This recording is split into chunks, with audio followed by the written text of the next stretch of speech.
Ladies and gentlemen and dear guests, it's both a pleasure and honor for me to be able to welcome you in the name of the state capital Mainz in our city hall. And I'm particularly pleased that Madam Prime Minister Malu Dreyer is our guest here today, emphasizing the importance of your event for our city and for the state of Rhineland-Palatinate through her presence. A very warm welcome to you, Madam Dreyer.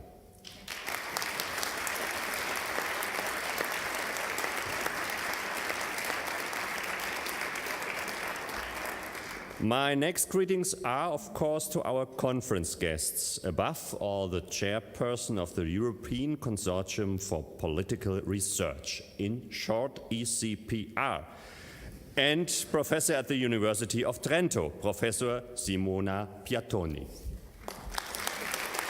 Welcome at Mainz.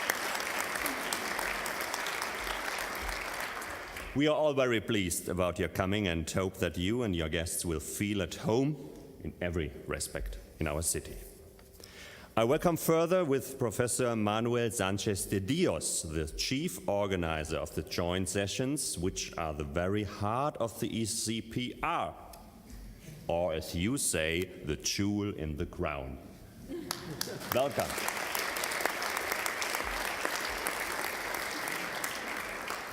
I welcome in addition the academic ECPR director, Professor Martin Bull, as well as the conference coordinator, Mrs. Marcia Taylor. You're all welcome at the City Hall. Thank you very much for staying here. Dear guests, I'm pleased that the Johannes Gutenberg University, as the host of this year's conference, is so prominently represented. Thus, first of all, I welcome Professor Georg Grausch, the president of the university. Your attendance, Professor Grausch, is a renewed sign for me of the close collaboration between the university and the city, a fruitful cooperation which has not existed just since the national-wide renowned honoring of Mainz as City of Science. Mainz and Mainz University, that is rather a close link that has shaped our academic life, admittedly with interruptions for over 500 years. Welcome, Professor Grausch.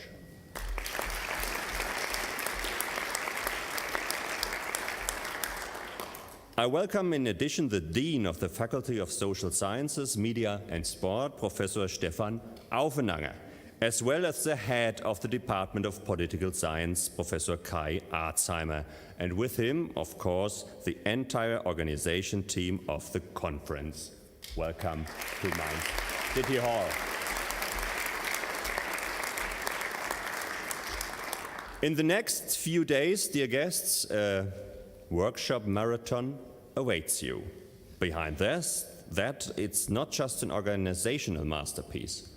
Behind that are above all masses of commitment and work by the workshop leaders. My special tribute thus goes to you, ladies and gentlemen.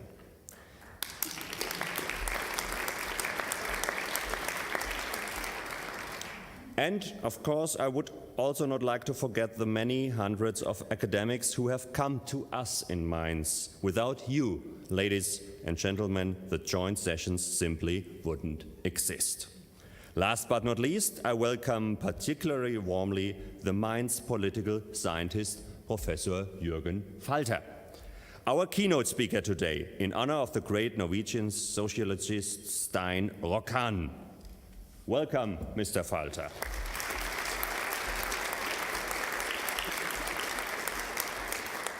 Ladies and gentlemen, you are perhaps not exactly in a historical venue here in the council chamber of Mainz City Hall, the building designed by the world-famous Danish architect Arne Jacobsen in the 1970s is probably still too recent for that.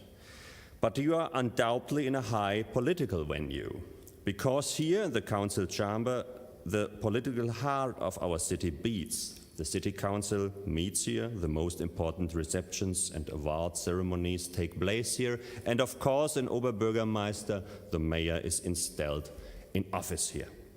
So what place could be better suited for a conference dealing with politics than this house of the citizens, as a house of living democracy.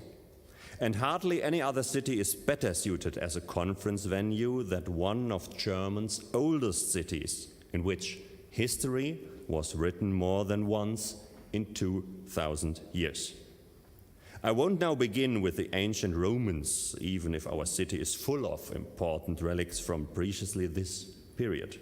I won't speak either about the heyday of Mainz in the Middle Ages and early modern history when German history was actively shaped from here. No, I would like to emphasize a different event, because there, where the Parliament of Rhineland-Palatinate has its home today in the Deutschhaus, the erstwhile commandery of the Teutonic Order, a parliament convoked in a democratic manner for the first time in German history, met on the 7th of March, 1793. The Mainz Republic took place exactly 220 years ago now. A further great event in the history of Mainz took place over 500 years ago, an event without which modern communication, without which science and research as we know them today would not be even conceivable. The invention of letterpress printing with movable type by Johannes Gutenberg. I very much recommend you to go and see two of these precious Bibles in the original in the Gutenberg Museum. But why have I picked out these two milestones from the rich history of Mainz? Because both of them are to be seen not only in their historical context, but because they continue to have an influence until today, either through the ideas of liberty, equality and democracy, or through their outstanding importance of our modern communication. In a sense, it is thus about us living together as a society, as a social and political community, as human beings. And thus about questions to which precisely your discipline, dear guests, has been devoting itself today and in the next few days in our city. I wish you great success for this, many interesting discussions and new findings, but above all, a wonderful stay in Mainz. Thank you very much.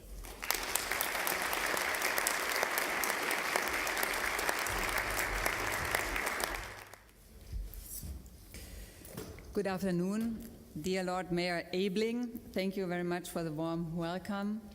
Ladies and gentlemen, please allow me to start with a little capture of goodwill with regards to my spoken English, which is neither too well pronounced nor as well structured as it should be, probably. However, I take comfort in a subtle hint. Wolfgang Schäuble, the German Minister of Finance, gave to the former French President Sarkozy, who, some years ago, vehemently refused to address an important international conference in English. The German minister advised Sarkozy at that time that badly spoken English is the most frequently spoken language on the planet, besides Chinese. Following this, Sarkozy changed his mind and delivered his speech in English. I do hope that there are other representatives of this particular working language among you here tonight, so that I don't have to feel too alone. As far as all the others are concerned, I beg your pardon in advance. Dear Chairwoman, Professor Piattoni, dear President of the University, Professor Krausch, dear Professor Falter, and last but not least, distinguished guests and participants of the ECPR conference. Welcome to you all in the name of the government of Rhineland-Palatinate. I would like to say that it gives us great pleasure to welcome you here in the town hall of the city of Mainz. I'm very glad to be here with you tonight, and I'm grateful that I may speak to you all, having come to us from all parts of Europe and even from many countries of our continent, of other countries. Dear Professor Arzheimer, when I received your invitation to give a welcome address here tonight, the following questions came to my mind. What actually is the difference between politics and political science? What are the common features of politics as I experience it, and political science, which is your everyday business? Of course, we all operate in the same field of observation and action, but what actually is politics? Ladies and gentlemen, we political practitioners rather rarely ask this question. For us, the field of politics is our natural playground. Being in the middle of it every day, we are trying to shape political actions and structures, and of course, we are shaped by them. We move within them like a fish in water. We reference to Max Weber, the great German political analyst of the early 20th century. One could say, this is an example of the fact that we often neglect to think out clearly what seems to be obvious because it is intuitively familiar. But Weber's sophisticated explanation doesn't really answer my question. So, it's politics primarily a struggle for power in the state and in international relations? Or is politics primarily an ideological and philosophical competition about the right social or political order? For me, as a student of the law and former state attorney, discussing and designing norms of law is an essential aspect of the political life. On the other hand, when I have a look at the daily news and the comments in the newspapers or on television, the politics primarily seems to be a process of communication.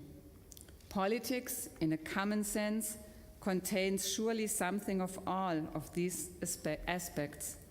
We politicians experience this very closely every day. But which of these factors works how?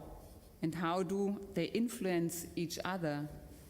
In the hectic rush of the political everyday life, this is not always revealed to us, or not always in a clear-cut fashion. Here at this point, the concepts and findings of political science are needed.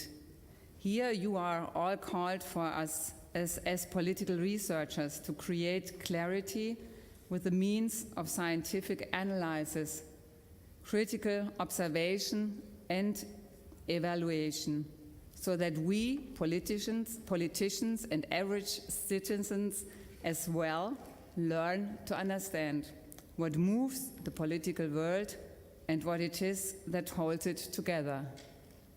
Ladies and gentlemen, politics in modern times, you know this just like me, is shaping almost all spheres of life.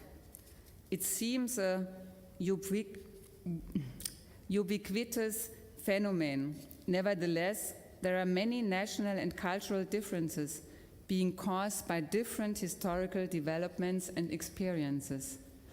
It is therefore of utmost importance to take a comparative look at the different experiences and interpreters of political topics.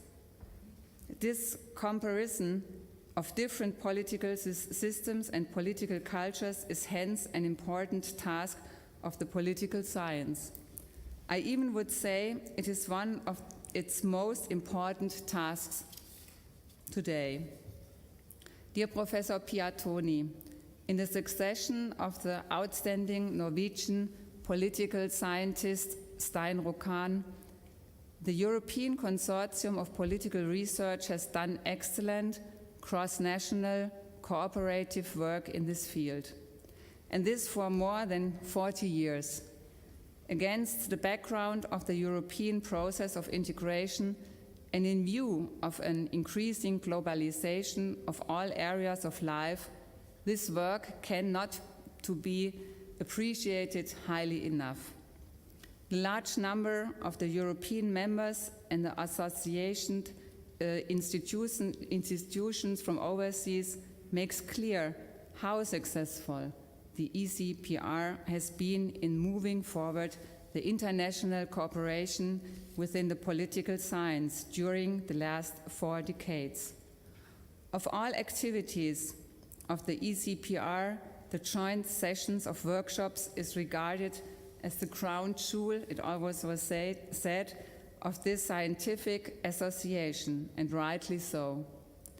With its numerous meetings and working groups covering wide ranges of subjects, these joint sessions offer the opportunity for the participating scientists to exchange thoughts and new ideas, so providing an excellent forum for substantial research discussions. Ladies and gentlemen, looking at the program of the 41st joint sessions of workshops, it is clear that this year, yet again, a great number of highly interesting topics will be covered. If my job left me a little bit more time, then I should most certainly be participating in some of the workshops myself. As the head of the state government, for example, I have great interest in the workshop about decision-making under ambiguity and time constraints. As a leader of a red-green coalition in this federal state, I would choose the topic about green Leviathan, ecological insurance agencies, or capitalism agent. And as a party member and the election campaigner, I should be particularly interested in the topic of the negative campaigning in elections and referenda and its effects on citizens' attitudes and behavior. With regards to the various interesting topics and the numerous political scientists from all around the world attracted by them, I am pleased that the Executive Committee of the ECPR has decided to hold this important European Congress this year with us in Rhineland-Palatinate and at the Johannes Gutenberg University. This is a great honor, not only for the University of Mainz or for the scientific staff of the Department of Political Science, but also for us who are carrying political responsibility in this state. I also greatly appreciate the decision of the Executive Committee to select our state capital Mainz as a conference venue, because Rhineland-Palatinate, as a friendly and traditional cosmopolitan state, maintains diverse political, economic, scientific, and cultural contacts with the partner regions in Europe and beyond. Although Rhineland-Palatinate is a relatively young state in the federal structure of Germany, it was established by the French military government after the Second World War. Nevertheless, the region between Rhine and Moselle can look back on a long and eventful political history in the middle of Europe. For over 2,000 years, Rhineland-Palatinate has been at the center of political interests of the European great powers. However, not only German and European history was made here, but furthermore, the cultural developments in the history of political and philosophical thoughts and ideas found influences from Rhineland-Palatinate in the past. Outstanding names that are associated with the area are, for example, Nicholas of Cusa, Johannes Gutenberg, and, for political scientists and economics, more important, of course, Karl Marx. His ideas for more than 1 century were the ideological guiding star for a great number of scientists and politicians. Nevertheless, his concepts were also controversial from the very start. Many critics considered his thesis as absolutely wrong. Whatever one thinks about the Marxist theory, whether it is considered to be out of the date or it is deemed completely wrong in its analysis, with John Stuart Mill, the great liberal English philosopher of the 19th century, one could say that man is capable of rectifying his mistakes by discussion and experiences, not by experience alone. There must be discussion to show how experience is to be interpreted. In this sense, I wish you many vivid discussions with good results in the context of this year's ECPR conference. In particular, I wish you a very interesting and enjoyable lecture by Professor Falter. Thank you very much for listening and very welcome in our state.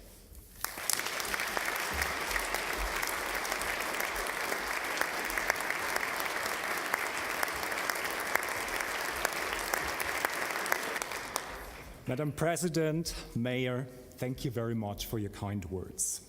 We are honored and grateful to be your guests tonight. Without moral and tangible support from you and your respective offices, organizing this conference would not have been possible. That you, dear colleagues, would be here tonight and this week was by no means a foregone conclusion. Everyone in this room knows that these are tough times for the social sciences.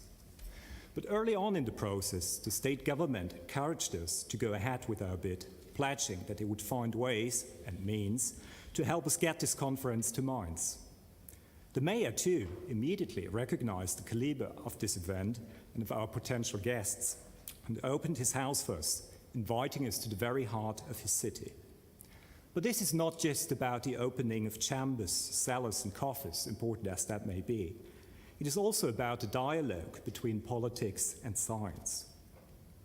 Politics and political science do normally occupy separate spheres. In fact, the very name of our profession is quite a misnomer. What we do as a profession is hopefully not a political science, but rather a science of politics. While we might know a thing or two about politics, I suspect that most of us would make lousy politicians.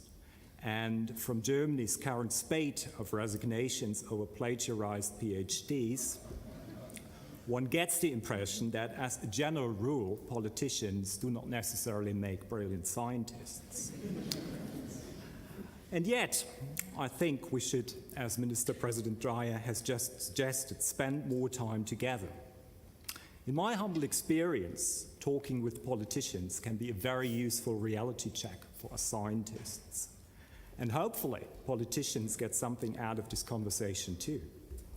In the best of all possible worlds, this would be the insight that the social sciences are simply an excellent way to spend the taxpayers' money, and some more of it should be sent into our general direction. Short of that, I settle for communicating the idea that politics, messy as it is, can be studied through reason and empirical investigation, and is therefore a worthy object of scientific inquiry. So it is very flattering as well as encouraging that the Minister President and the Mayor found the time to attend the Rokkan lecture, even if they might have to leave a little earlier. And I think it is very apt that the lecture is delivered here in this chamber, where, as the Mayor has just reminded us, real politics is made on a daily basis. We need more such exchange. Thank you again for having us here. I hope you will enjoy the presentations and the lecture. Finally, I would like to thank the Executive Committee and its chair, Professor Simona Piattoni, for the trust they put in us, and Central Services for the support they have been giving us over the last couple of years. It has been quite a journey, but my wonderful team and I are enjoying every step of it. I hope you're enjoying your time with us too.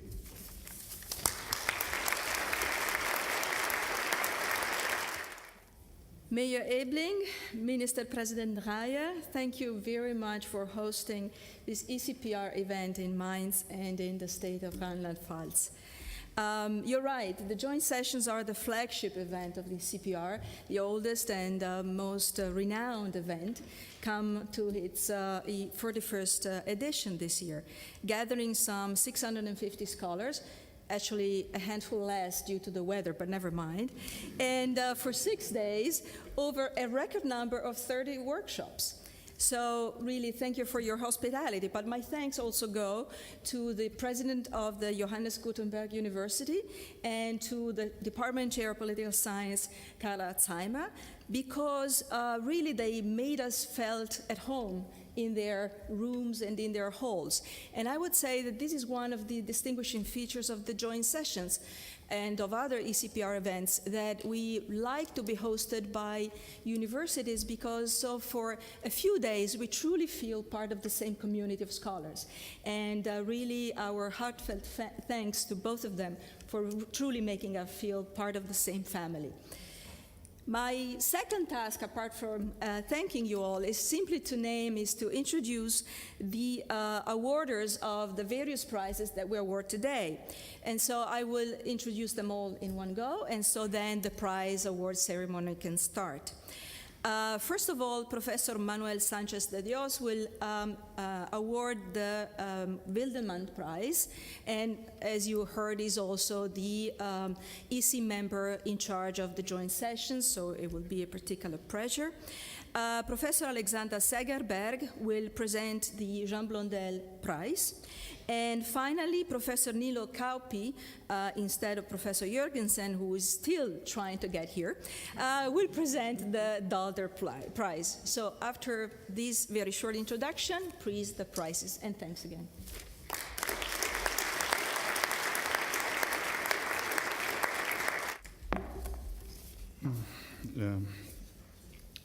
The Wildenmann Prize is awarded to Jacques Blumenau. He made an outstanding paper titled Agenda Control and Party Cohesion in the European Parliament. He applied the Carton agenda model of Cox and McCabe to the study of the European Parliament with a very good conclusion that the party that takes the median position in the European Parliament tends to be very cohesive and avoid divisive aspects of the legislative agenda.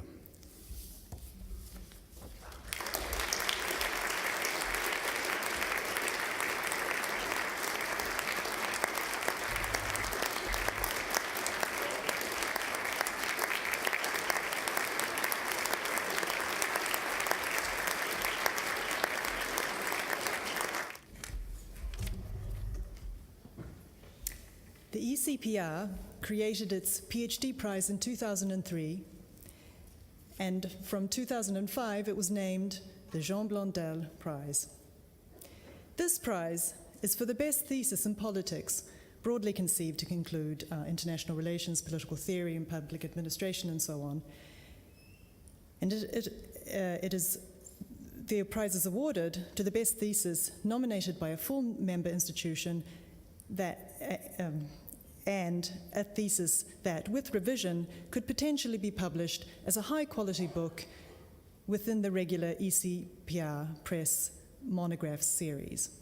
It is awarded annually, and the winner receives €1,000. The Jean Blondel PhD Prize for 2012 is jointly awarded to Didier Kaluwerts from the Vrije Universiteit Brussels and Julian Wucherpfennig from the Eidgenössische Technische Hochschule in Zürich. And wasn't it well done?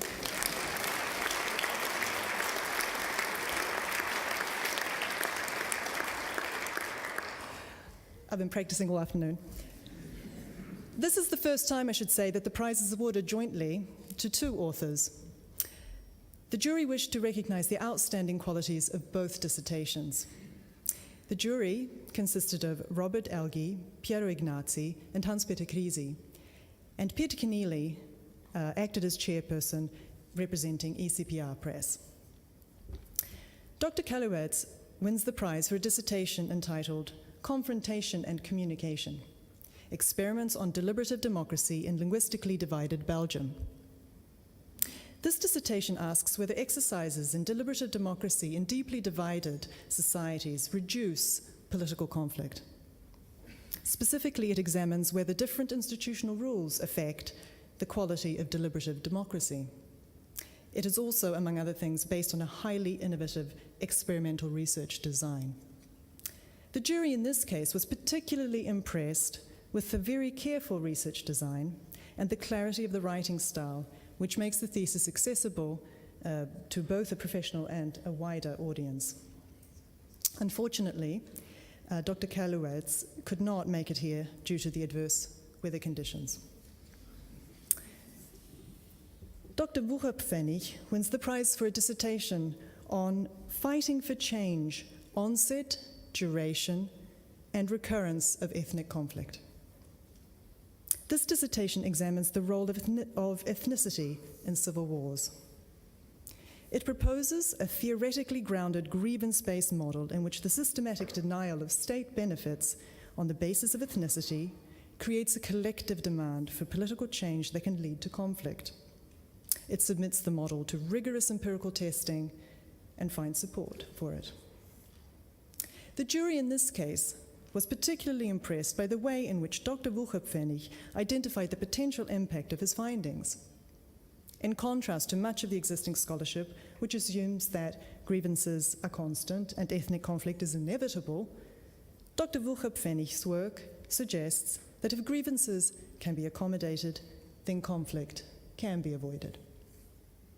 We, of course, extend our warmest congratulations to these two authors, and I'd like to ask Peter Keneally, who did just make it through in these adverse weather conditions, to present the prize to Dr. Wucherpfennig.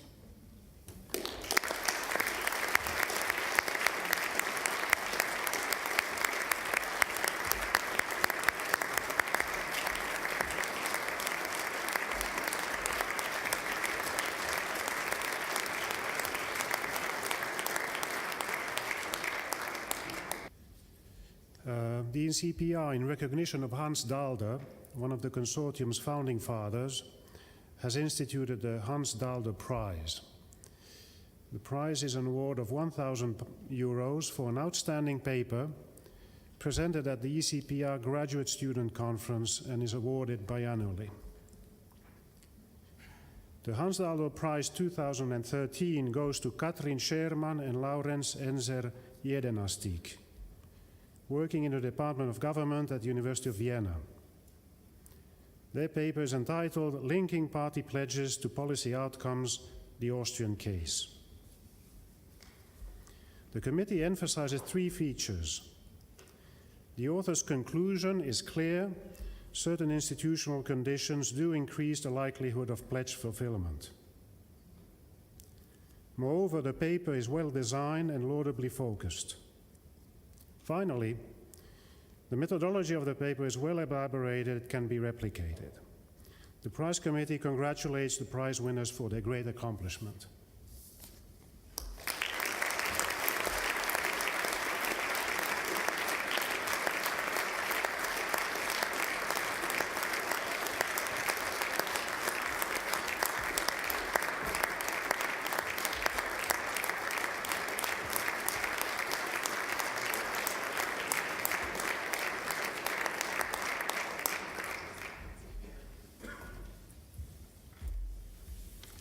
Dear colleagues, it is my great pleasure to introduce this year's Rokkan lecturer, who in turn introduced me to the work of Stein Rokkan many summers ago. For more than 4 decades, he has published widely in the fields of political methodology, contemporary history, and political sociology. Before coming to Mainz in the 1990s, he held chairs at the University of the Armed Forces in Munich and the Free University of Berlin, and declined office at various other prestigious institutions. His visiting positions include appointments at the Center for European Studies in Harvard, Johns Hopkins University, the University of Minnesota, and the Center for Advanced Studies in Berlin.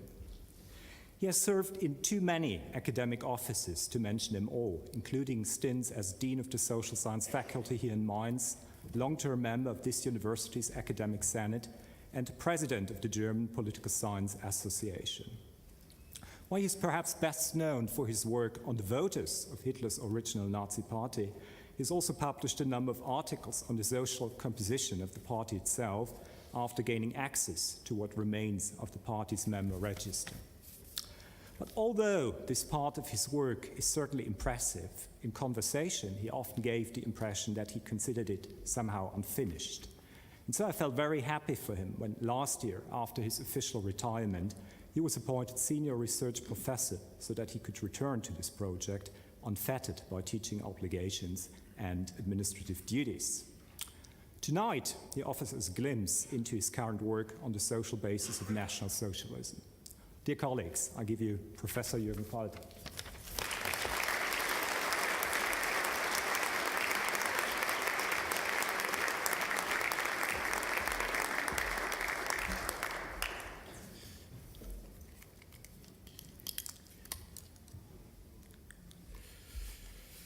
Let me start with a positive message. I am the last obstacle to the reception. And I have a negative message as well. I'm joining the club of imperfect speakers of English. You know all perhaps these jokes of Radio Erivan or Jerivan, where a question is asked and there's an answer given which has not really anything to do with the question. And let me start with a joke like that. Is it true that I will talk for exactly 30 minutes?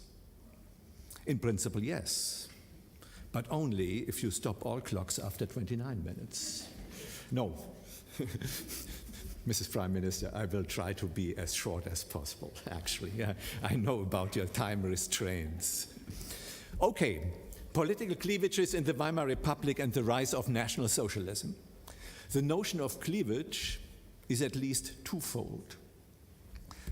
We are talking here, don't be disappointed, exclusively about societal cleavages that form party systems.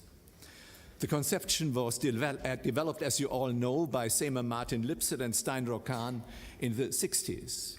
It was immediately acknowledged by the scientific community as a most fertile theory explaining the historical development of most West and some Central European party systems. Of course, you all know this concept by heart. Well, at least almost all of you. Nevertheless, I cannot spare you, some of you know it presumably better than I do, a very, very short description of the concept. Before that, I would like to point out, however, that the alphabet is crudely unjust to Stein Rokkan. Everybody who reads his numerous publications on historical sociology knows that he should be named as the first author of cleavage structures, party systems, and voter alignments, since he did much more research on the historical development of party systems than Seymour Martin Lipset did. Now back to cleavages. The Lipset-Rokkan cleavage concept deals, in the words of its authors, with societal conflicts and their translation into party systems. But what are cleavages? Paraphrasing Gabriel Almond, we can define political cleavages as national, ethnic, linguistic, economical, and religious divisions in a society that affect political allegiances and policies. These cleavages, according to Arthur Stinchcomb, can best be described as lines of tension separating the different coalitions between party elites in specific social groups. Lipset and Rokkan suggest that historically, most West European parties can trace their roots to four primary societal or historical cleavages. These are, and you know them, A, center versus periphery, that's the dominant culture against the subject culture. B, church versus state, that's a power struggle over the role of the church.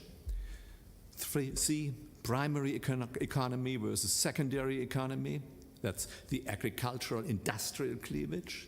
And D, the employers versus workers, the capitalist cleavage in a way, it's the class cleavage. What I will do in the following is to trace the electoral success of the NSDAP during the last years of the Weimar Republic in terms of the Rokkan-Lipset conception of cleavages. My leading question is if the surge of the NSDAP mainly took place within the boundaries of the given cleavage structure, or if the NSDAP was primarily a cleavage overarching movement. I will start with a short look at the party system of the Hohenzollern Empire and its transition to the early Weimar Republic. Then I will look at the stability of cleavage-based voter coalitions before and after 1924. And following this, I will analyze the voter movements within and between cleavage-defined political camps.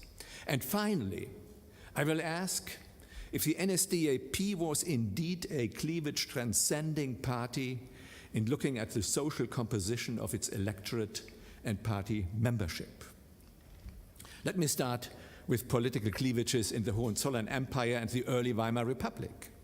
In the German Empire after 1871, these four cleavages clearly manifested themselves in the party system of the time. The church versus mainly the Prussian state cleavage was represented by the Catholic Center Party.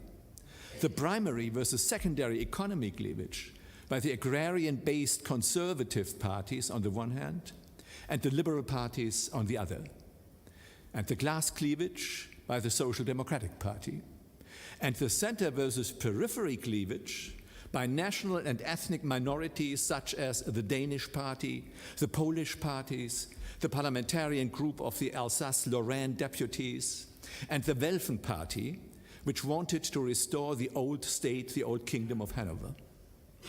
After World War I and the defeat of Imperial Germany, which was accompanied by a largely successful political revolution, the governmental and parliamentarian institutions changed, but the cleavage-based party structure survived, at least when we look at political camps or tendencies. This is shown in the next figure, where we compare the strength of parties or party families before and after the war and the revolution of 1919. Because of the cession of territories in the Versailles Treaty to neighboring countries, the center-periphery cleavage more or less vanished. The other three cleavages prevailed, as will be shown in a minute. In 1920 and 24, in the first Reichstag elections of the Weimar Republic, the political camps showed, admittedly with some variation, about the same strength as in the last Reichstag election of the Hohenzollern Empire, that is, the election of 1912. The strongholds of the Center Party and its newly founded, more conservative Bavarian sister party, BVP, that is the predecessor of the Bavarian CSU, were strictly limited to the Catholic regions of Germany, while on the other hand, the by now three socialist parties, the SPD, the USPD, and the KPD, still had their strongholds in the industrial parts of Germany. The two liberal parties had, more than any other party, their strongholds in the cities, while the conservative DNVP was still strongest in the Protestant regions of the Weimar Republic. My colleague and former collaborator Jürgen Winkler, however, has shown that the apparent stability of political camps was partly a surface phenomenon. Below the national level, some rearrangement of the regional spread of parties could be observed due to institutional changes, such as the introduction of a strict proportional representation system and universal suffrage. The conservatives managed to win additional votes in the cities, while the Social Democrats were able to expand into the Protestant countryside. Furthermore, in comparison to 1912, the two Catholic parties expanded into confessionally mixed regions while losing votes in the overwhelmingly Catholic parts of Germany. On the other hand, the conservatives and the socialist parties were able to gain some ground in Catholic regions. Above all, the conservatives, in comparison to 1912, lost many votes in the Protestant rural parts of Germany, which was, in a way, a necessary precondition of the rise of National Socialism, especially in these regions. Let us stay for a moment at the aggregate or the regional level, where we analyze the social correlates of the major Weimar parties over time. For this reason, I have prepared a huge table with hundreds of correlation coefficients, which nobody could decipher in this hall. Too many coefficients, much too small letters. Therefore, I will not present it. Instead, I will try to give you a short verbal interpretation of the many findings hidden in these correlation coefficients. They were calculated on the basis of the more than 1,000 Weimar counties, townships, and cities. The following results, by the way, are amply confirmed by multiple regression analyses, tree analyses, latent variables, path analyses, and so on. So one can believe them, or to trust me.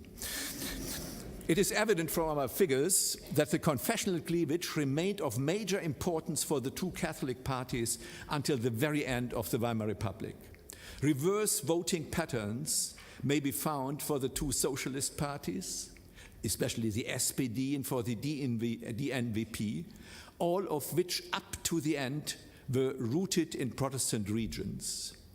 The second cleavage, which was represented by the share of blue-collar workers, proved to be of lasting importance as well. During the course of the Great Depression, however, a further line of division demarcated by the unemployment rate rose within the blue-collar sector. According to our correlation coefficients and in congruence with the results of much more sophisticated tools of analysis, this new division promoted the growth of the KPD, which more and more became the party of the unemployed. It is a myth that unemployed workers voted NSDAP in disproportionate numbers. Finally, with regard to the third cleavage, based upon the percentage of people employed in the agriculture sector, there was only a relatively minor change as far as most parties were concerned. Only the DNVP seems to have lost its strong social basis in the rural Protestant regions of Germany. This may be interpreted as an indicator of weaker party affiliations in the agrarian Protestant regions. These affiliations weakened even more in the course of the hyperinflation of 1923 and the agrarian crisis of 1927 following. The principal beneficiary of this DNVP decline after 1930 was the NSDAP, whose electoral success in 1932 and 1933 was especially high on average in those areas where the share of the Protestant rural population was high. If the cleavage concept is valid for the Weimar Republic, voter fluctuations between political camps or the cleavage-defined political blocs should be significantly lower or smaller than voter fluctuations within political camps. To check this proposition, I'm becoming statistically a bit more adventurous. By the way, graphically as well, if this works out. The following reconstruction of voter fluctuations is based on estimates obtained by a method known as ecological regression analysis. I can't explain it now, it would take much too long time. It can be explained afterwards during the reception. Table 1A. Table 1A reports the retention or stability rates of the different political camps. It's difficult to decipher, I know. This retention rate is the percentage of those in each political camp who voted in any of two consecutive elections, either for the same party or for another party belonging to the same political bloc. High stability rates are, as pointed out, a prerequisite of cleavage theory. It is no surprise that the socialist and Catholic blocs reflect the highest stability rates. From one election to the next, they managed to retain an average of 2/3 of the voters, which is rather close to what happens nowadays, by the way. In contrast, the bourgeois Protestant voter bloc had a relatively low retention rate after 1924. On average, only about 1/3 of those who belonged to the bourgeois Protestant bloc voted for parties that represented this bloc in consecutive elections. From 1924, there was a clear decline in the retention rate within this bloc, with the second wave of defections between September 1930 and July 1932. Within this group, the retention rates were especially low for the liberal parties and for the various special interest and regional parties. Table 1b displays the complementary phenomenon of shifts from one bloc to the other. The socialist bloc showed the lowest rate of voter movement to another political camp, followed closely by the Catholic bloc. The bourgeois Protestant bloc, on the other hand, from December 1924 to March 1933, showed the by far highest between voter fluctuations of all political blocs. This leads us to the NSDAP. Our ecological regression coefficients indicate that voter shifts between the liberals and the conservatives, as well as other political parties of the bourgeois Protestant camp, on the one hand, and the NSDAP on the other, not only occurred every now and then, but are clear and undeniable. In July 1932, for example, over 40% of the voters who had supported bourgeois Protestant parties in 1930 switched to the NSDAP. Voter movement to the NSDAP, however, was not restricted to the supporters of the bourgeois Protestant camp. There were also significant voter shifts between the other political blocs and the NSDAP after 1928. Table 1c reveals the absolute contributions of the individual political camps to the electoral surge of the NSDAP as net percentages. In looking at all consecutive elections in the Weimar Republic, that's the last column of Table 1c, it becomes clear that non-voters contributed by far the largest share of votes flowing to the Hitler movement, with almost 14% of the National Socialist vote coming from this source. Former voters for the various special interest and regional parties in the bourgeois Protestant bloc were another particularly important source of Nazi electoral support. More surprising, however, is the fact that net voter fluctuations from the socialist bloc to the NSDAP was virtually as high in absolute numbers or absolute percentages as that from the two liberal parties or the DNVP. Of course, this has to be attributed to the fact that the KPD and SPD together attracted many more voters than the two Catholic parties, the two liberal parties, or the nationalists. As we know from other research, it were primarily former SPD voters who migrated from the socialist bloc to the NSDAP after 1928. The KPD electorate, in contrast, proved to be more or less immune against the National Socialist contagion. By far the smallest net voter fluctuations to the NSDAP, however, were manifested by the Catholic bloc. The above-mentioned asymmetries of voter change notwithstanding, more than any other party, the NSDAP was able to attract voters from different political camps. Being able to bridge the political clefts of the Weimar Republic was a prerequisite for the enormous electoral success of the National Socialists. My next question is, was the NSDAP a cleavage transcending party? I would like to address, in other words, the question to what extent the NSDAP was able to overarch the social conflict lines of the Weimar Republic. Or in other words, I would like to find out if the NSDAP was a mainly socially homogeneous or a mostly heterogeneous party. Or to phrase it still differently, was the NSDAP indeed predominantly a middle-class movement, as stipulated by Seymour Martin Lipset and many others, or was it more of a catch-all party of protest? Again, I will rely on results of various ecological regression analyses. Table 2 depicts the results of such an analysis for the last 5 Reichstag elections of the Weimar Republic. The starting point is the Reichstag election of 1928, which may be regarded as the last normal election before the Great Depression and the subsequent rise of National Socialism. In July 1932, in this Reichstag election, the NSDAP managed to win the highest share of the popular vote in a truly free election, some 38% of the valid vote.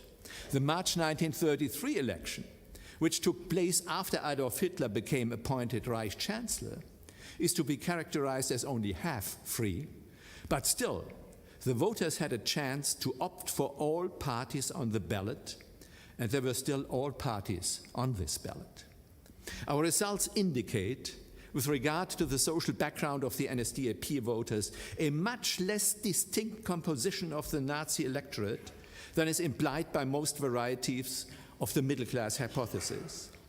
Only in regard to religious denomination are there some really clear-cut differences of affinity towards the NSDAP. As Table 2 shows, in July 1932, only 1 out of 7 eligible Catholics, that is 16%, opted for National Socialism. But almost 40% of the non-Catholic voting body seem to have voted NSDAP. During the last half-free election of March 1933, this Catholic resistance started to weaken slightly. But even then, the relative affinity of non-Catholics to the National Socialism was almost double that of the Catholics. If you look at the number of votes cast by the Catholic Center Party, there's great overall stability. Only its Bavarian counterpart, the Bavarian People's Party, in comparison with 1930 and 1932, lost a few 100,000 voters. It is utterly improbable that Adolf Hitler would have come to power in January 1933 with only 16% of the electorate behind him.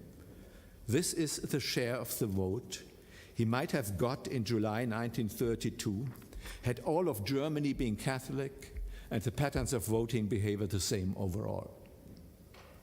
How strong was the class cleavage in binding workers? That's the next question I'm going to ask. The middle class hypothesis, which for quite a long time used to be the leading hypothesis on the Nazi electorate, claims a strong disparity of voting preferences to Nazism between working class and middle class voters. Our ecological regression estimates indeed show a somewhat lesser affinity of working class voters to the NSDAP, but differences between the social strata are much smaller than should be expected from the perspective of the middle class hypothesis. In 1932 and 1933, according to our findings, not only blue-collar, but also white-collar workers showed a below-average sympathy for National Socialism at the polls, although the difference between the social categories is far from overwhelming. The only social layer with a strong upward deviation from the average NSDAP vote seems to have been the old Protestant middle class, that is, independent businessmen, artisans, and farmers. At least in respect to this group, Lipset seems to have been correct in his claim of the NSDAP being a movement of middle-class extremism. Taken together, the two middle strata embrace about 60% of the Nazi constituency, a proportion which remains remarkably stable up to 1933. Working-class voters, on the other hand, consistently represented up to 40% of the electorate. This margin appears much too high to speak any longer of the NSDAP as a pure or at least clearly prevalent middle-class movement. On the contrary, our figures seem to support quite forcefully a catch-all conception of Nazism. Having considered all this, the results of our findings so far show the NSDAP emerging as a party which drew support at the polls from different political backgrounds and different social strata, and was, with the two notable exceptions of religious denomination and the unemployed industrial proletariat, more equally distributed among the different social and demographic categories than any other major party of the Weimar Republic. Let me underline this a little bit. with a look at the social composition of the NSDAP party members. The same broad social spectrum of support for the NSDAP can be found with regard to its members. You should be aware that we are now dealing exclusively with real individual data. That is, in contrast to voting data, we do not have to infer from the aggregate to the individual level, an operation which is always somehow risky. The following empirical results are based on the largest sample drawn so far from the NSDAP master file with its more than 11 million membership cards, which miraculously survived World War II almost undamaged. As figure 4a shows, about 40% of new entrants into the NSDAP in the years 1925 to 1933 were laborers. About a third were self-employed, and a fifth named as their profession white-collar workers. Since only 6 to 7% of the new party members were women, it may be wise to differentiate between male and female new party members, as is done in figure 4b. It is evident that this differentiation does not change the overall result. A major part of the new party members described themselves as either plainly as being a worker or more typically indicated specific blue-collar occupations such as lathe operator or blacksmith and so on. Figure 5 finally categorizes the working class recruits, by the way, it's the last figure I'm showing, categorizes the working class recruits of the Nazi Party according to the economic sector, just to find out if it were typical or atypical blue-collar workers, for example. Again, the party composition was quite evenly spread over the economic sectors, as was the case with the NSDAP electorate. Let me sum up. There's some strong evidence that the NSDAP was a party which managed to a surprising extent, even before its seizure of power and the establishment of the Third Reich, to mold its socially fragmented followers in a numerically strong Volksgemeinschaft type of movement, an achievement which certainly did not make the appointment of Adolf Hitler to Reich Chancellor in January 1933 inevitable, but at least made it conceivable. It should be clear by now that simple explanations of the electoral rise of the NSDAP, such as a common variance of the middle-class hypothesis, are thoroughly inadequate to grasp this phenomenon in all its complexity. And it's inadequate in regard to membership as well. And we are here on very safe grounds. According to our findings, we may interpret the surge of the NSDAP, both at the polls and in regard to its membership, as a combination of middle-class extremism and working-class protest. This mixture was amalgamated by many different factors, some more or less unique to German history, such as an exceptionally fragmented political culture, a particularly splintered party system, and the absence of democratic consensus among political elites, but also by other factors common to most Western nations at the time, such as the impact of the Great Depression. Germany wasn't the only country hit by the Great Depression. There were others, Sweden, Austria, the United States, who had the same impact of the Great Depression. Furthermore, the effects of unemployment and the agrarian crisis, which was a world agrarian crisis as well. These factors, plus the organizational and propagandistic ability of Adolf Hitler and Joseph Goebbels, helped to bring the Weimar Republic to an end and paved the way for a most inhuman totalitarian regime. The cleavage structure of the Weimar Republic proved to be, at least in principle, stable in respect to religious denomination and the mobilization of the industrial proletariat, especially the unemployed blue-collar workers by the KPD. In other respects, it proved to be quite permeable, in clear contradistinction to most other parties of the Weimar Republic. The NSDAP managed to bridge, at least to some extent, the political rifts and social class lines, the cleavages of German society. This was undoubtedly a precondition for the Nazi seizure of power, not a sufficient one, but certainly a necessary condition. As you see, there's no need to stop your clocks. Thank you very much for your interest, and Mrs. Prime Minister for your patience.